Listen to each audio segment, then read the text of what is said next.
ಮಾಟ ಮಂತ್ರ ನೆಪದಲ್ಲಿ ಮಹಿಳೆಯ ಬೆತ್ತಲೆ ವಿಡಿಯೋ ಮಾಡಿ ಬ್ಲಾಕ್ ಮೇಲ್ ಮಾಡುತ್ತಿದ್ದ ಅರ್ಚಕ. ಜನರಲ್ಲಿ ಅಪಾರವಾದ ದೈವ ನಂಬಿಕೆಗಳು ಇರುವುದು ತಪ್ಪಲ್ಲ, ಆದರೆ ದೇವರ ಹೆಸರಿನಲ್ಲಿ ಮೂಢನಂಬಿಕೆಗಳಿಗೆ ಮಾರು ಹೋಗುವುದು ಎಷ್ಟು ಸರಿ? ಇಂಥದ್ದೇ ಒಂದು ಘಟನೆಯನ್ನು ಬೆಂಗಳೂರಿನ ಬೆಳ್ಳಂದೂರು ಠಾಣೆಯ ಪೊಲೀಸರು ಆರೋಪಿಯನ್ನು ಬಂಧಿಸಿ ಗಂಭೀರ ಘಟನೆ ಬೆಳಕಿಗೆ ಬಂದಿದೆ.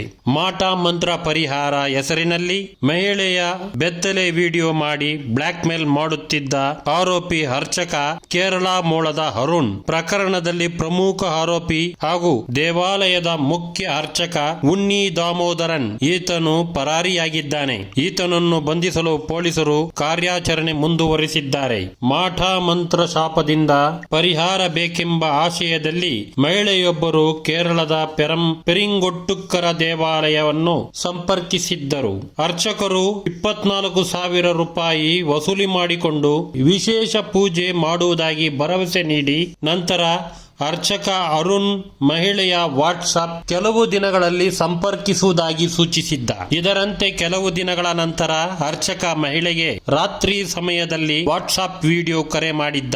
ತಾನು ಬೆತ್ತಲೆಯಲ್ಲೇ ವಿಡಿಯೋ ಕಾಲ್ನಲ್ಲಿ ಕಾಣಿಸಿಕೊಂಡಿದ್ದು ಬಳಿಕ ಮಹಿಳೆಗೆ ಮಾಟ ಮಂತ್ರ ಹೋಗಬೇಕಾದರೆ ನೀವೂ ಸಹ ಬೆತ್ತಲಾಗಬೇಕು ಎಂದು ಒತ್ತಾಯಿಸಿದ್ದ. ಮಹಿಳೆ ವಿರೋಧ ವ್ಯಕ್ತಪಡಿಸಿದರೂ ಮಕ್ಕಳಿಗೆ ಹಾನಿಯಾಗುವುದು, ಹಾಗೆ ಶಾಪದ ಪೂಜೆ ಮಾಡುತ್ತೇನೆ ಎಂದು ಬೆದರಿಸಿದ್ದಾನೆ. ಭಯದಿಂದ ಮಹಿಳೆ ಅರ್ಚಕನ ಮಾತಿಗೆ ಒಪ್ಪಿ ವಿಡಿಯೋ ಕರೆಯಲ್ಲಿ ಅರ್ಚಕನ ಸೂಚನೆಯಂತೆ ನಡೆದುಕೊಂಡಳು. ಈ ವಿಡಿಯೋವನ್ನು ಬಳಸಿಕೊಂಡು ನಿರಂತರವಾಗಿ ಬ್ಲಾಕ್ ಮೇಲ್ ಮಾಡುತ್ತಿದ್ದ. ನಂತರ ಕೇರಳಕ್ಕೆ ಬರಲು ಪ್ರೆಷರ್ ಹಾಕಿದ. ಮಹಿಳೆ ತೆರಳಿದಾಗ ಆಕೆಯೊಂದಿಗೆ ಅಸಭ್ಯವಾಗಿ ವರ್ತಿಸಿ ಅತ್ಯಾಚಾರಕ್ಕೆ ಯತ್ನಿಸಿದ್ದಾನೆ.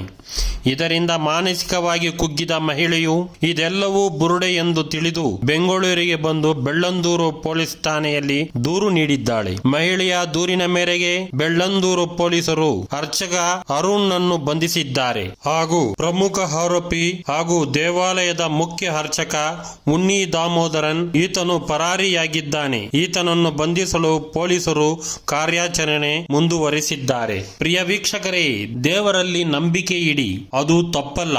ಆದರೆ ಇಂತಹ ಆಸಾಮಿಗಳನ್ನು ನಂಬಿ ಹೋಗಿ ತಮ್ಮ ಬಾಳನ್ನು ವ್ಯರ್ಥ ಮಾಡಿಕೊಳ್ಳಬೇಡಿ. ಇನ್ನಾದರೂ ಇಂತಹ ಪೊಲೀಸ್ ಸ್ವಾಮಿಗಳನ್ನು ನಂಬದಿರಿ. ನಮಸ್ಕಾರಗಳು.